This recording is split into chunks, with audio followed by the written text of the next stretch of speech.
With memory and storage prices being as high as they are, as we're entering mid-2026, I think it's worth spending some time discussing how to properly optimize your system for smaller memory footprints.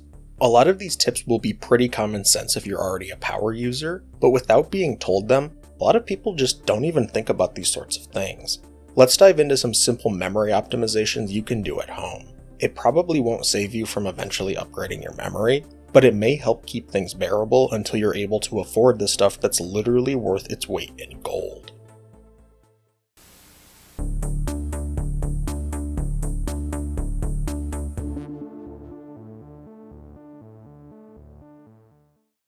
Before we dig into this video, I'd like to say not to forget to leave a like and subscribe, and click the bell icon so you'll be notified about all our future uploads.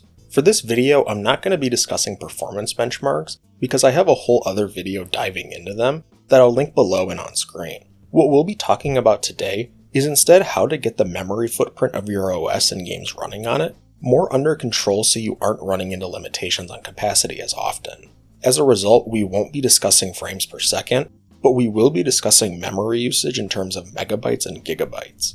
With that out of the way, let's dive into some basic optimization strategies, and some settings you can adjust on your machine at home.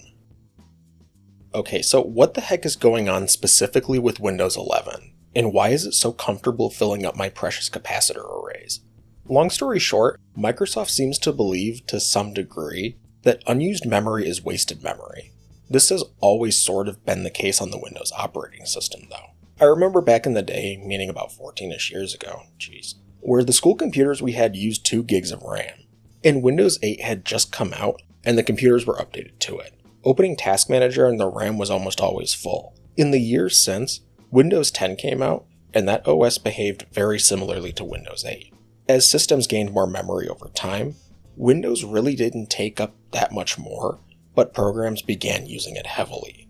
Unfortunately, we're now in an era where computers are commonly shipping with 8 GB of main system memory as the minimum, and the operating system, Windows 11, is designed to make use of it. Now, whether I agree with this design decision they're making, I mean in 2026 with ultra-fast NVMe SSDs being as cheap as they've been for as long as they've been, why do we need to cache as much stuff in memory? I understand this behavior for systems rocking older hard drives, but when you've got at least 4 GB per second of sustained secondary storage bandwidth on even cheapo NVMe SSDs, it starts to make less sense. Additionally, Windows 11 will dynamically allocate and/or free its caches when you start running programs. This means you might idle at 7.5 gigs on an 8 GB system, which is behavior that I saw, but when you boot up a piece of software, it'll purge some cached files from RAM to give your program more room to breathe. I demonstrated this behavior in my prior RAM video, and it ultimately makes the system more usable even if it locks up for a second or two when loading a piece of software. As for ways to help save memory, the biggest piece of advice I can give is to look into your startup apps in the settings menu. I say this because these programs are 1. Eating up cycles on your CPU at boot, and 2. Are using small chunks of memory while doing it. If you have a small handful of programs that start when you first boot your machine, it really isn't that big of a deal, but if you've got Steam, Discord, Teams, Office 365, Copilot, and Spotify set to launch on startup, your system will idle with higher memory usage because you've got more stuff running on it. Optimizing these startup apps by turning unnecessary ones off can help save a few hundred megabytes here and there, which if you're rocking 8 gigs of main system memory, might help prevent the system from slowing down as severely just sitting on the desktop. But what else can you do to save your precious bytes? In terms of software design and programming, memory is one of those things that really depends on your specific workload. For some things, like 3D rendering, you've got a relatively well-defined footprint that your implementation will take up. Conversely, for large language models or other AI algorithms, your memory capacity is directly correlated with how many parameters your model can utilize. Historically, this has been centered around using single precision floats, but as we move deeper into the AI era, exotic data types will become more common, with each one of them attempting to optimize for precision within constrained bit sets. For example, the brain float was invented by Google to maintain the range of single precision floats while utilizing smaller memory footprints. Instead of occupying 32 bits, it instead uses 16-bit encoding.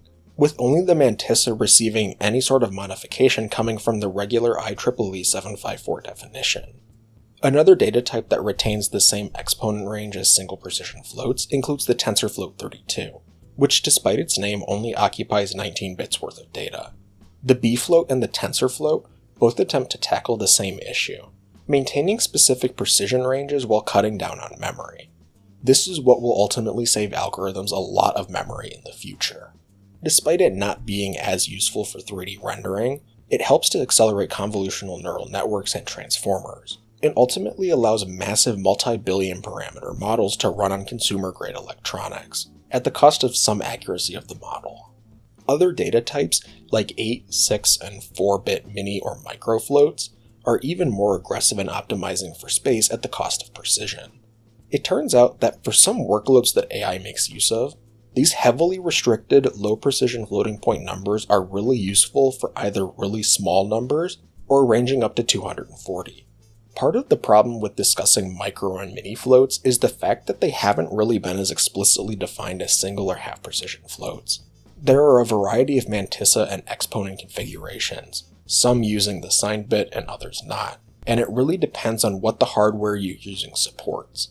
The push for using smaller data types also means that the circuits being used can be optimized and made smaller, reducing end cost to the user. In all, I think Windows is just a poor choice for an operating system if you use your computer for anything other than just gaming. I recently had this conversation with someone about how Windows is great for playing video games. For anything else, it's a painful experience. It's genuinely becoming Mac levels of ecosystem-iness, instead of having a computer just be a computer. Its integration of AI features, with the future looking like it's going to continue to become a Core OS design goal, is forced, half-assed, and done without regard to how it will actually be used. They treat it more like a marketing tool that has to be there, than something that's currently useful. I can see how this could become very powerful in the future, but for someone like me, this just isn't how I use my computer. I want to use it like a computer, and not have to use the social skills I didn't develop in order to get basic stuff done. As a result, I think Linux, especially some of the more user-friendly distros, I'm thinking specifically of Mint, are actually becoming very Windows 10-esque, in the sense that you've got the Cinnamon desktop GUI, and most games that don't use kernel-level anti-cheat will run with a compatibility layer. Mint, in my experience, was perfectly usable on 8 GB of RAM. It's considered one of the bloatware distributions by a lot of the more hardcore Linux users, but even so, it will idle at 2 GB of memory without any sort of optimization. Using apps like Chrome or Firefox will eat up your memory for breakfast, but if you're just using your machine for basic word processing, and some light gaming on the side, I'm thinking Minecraft or something like that, then having 8 GB of memory would easily give you an awesome experience if you're comfortable with having to spend some time troubleshooting your machine.